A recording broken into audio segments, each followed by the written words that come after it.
রহমানের বিরুদ্ধে অব্যাহত ষড়যন্ত্র এবং যারা এই আওয়ামী দুঃশাসনের খুন গুম এবং হত্যার শিকার হয়ে শাহাদাত বরণ করেছেন, তাদেরকে যারা হত্যা করেছে সেই খুনিদের বিচারের দাবিতে আজকে নবীনগর উপজেলা, নবীনগর পৌর বিএনপি অঙ্গ সহযোগী সংগঠনের নিবেদিত প্রাণ নেতা কর্মীদের উদ্যোগে যারা আজকের এই মিছিল সমাবেশে অংশগ্রহণ করেছেন, সকলকে আমার পক্ষ থেকে, বাংলাদেশ জাতীয়তাবাদী দলের পক্ষ থেকে, আমার ব্রাহ্মণবাড়িয়া 5 নবীনগরের সর্বস্তরের জনগণের পক্ষ থেকে জানাচ্ছি কৃতজ্ঞতা এবং ভালোবাসা।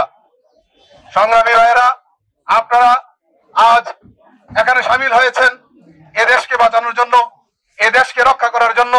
যারা বুকের তাজা রক্ত দিয়ে এ দেশকে নতুন করে স্বাধীন করেছেন, তাদের সম্মানের জন্য এখানে এসেছেন।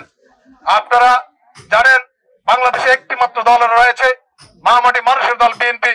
আপনারা, আমাদের একটি স্লোগান আছে, স্লোগানটা হচ্ছে দিল্লি নয় পিন্ডি নয়, সবার আগে কি বাংলাদেশ। আমরা আমাদের নেতা জনাব তারেক রহমান, শহীদ রাষ্ট্রপতি জিয়া রহমানের সুযোগ্য উত্তরসূরি, দেশনেত্রী বেগম খালেদা জিয়ার সুযোগ্য উত্তরসূরি। আমরা এদেশের মাটি মানুষকে ভালোবাসি, আমরা লাল সবুজের পতাকাকে ভালোবাসি।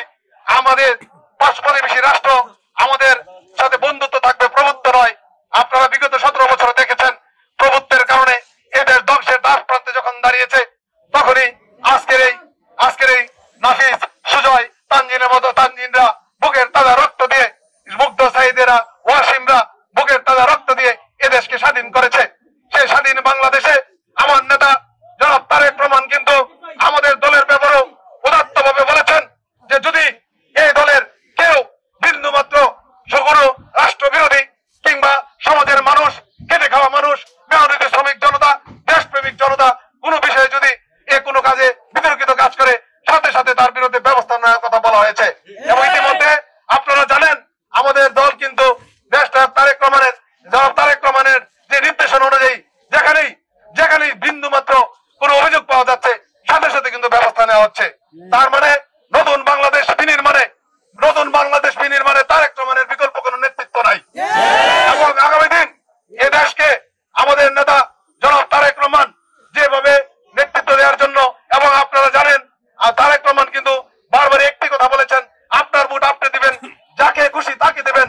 যখন স্বৈরাচারী হাসিনা সরকার ক্ষমতা ছিল, তখনও কিন্তু আমাদের নেতা তারেক রহমান বলেছেন আপনার ভোটের অধিকারের জন্য আন্দোলন করুন, আপনার ভোট আপনি যাকে খুশি তাকে দিবেন।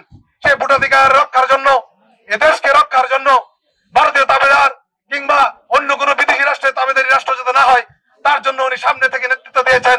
আপনারা বলতে পারেন উনি সুদূর বিদেশ থেকে অনেকেই বলতেছে, কিন্তু আপনারা যে চলমান আন্দোলন ছিল, এই আন্দোলন সংগ্রামে যারা নেতৃত্ব দিয়েছে অন্যান্য দলের, তারা ব্যক্তিগত কণ্ঠে স্বীকার করেছেন, তারাই বলেছেন এই জুলাই আগস্ট বিপ্লব তথা স্বৈরাচারী হাসিনা সরকার পতনের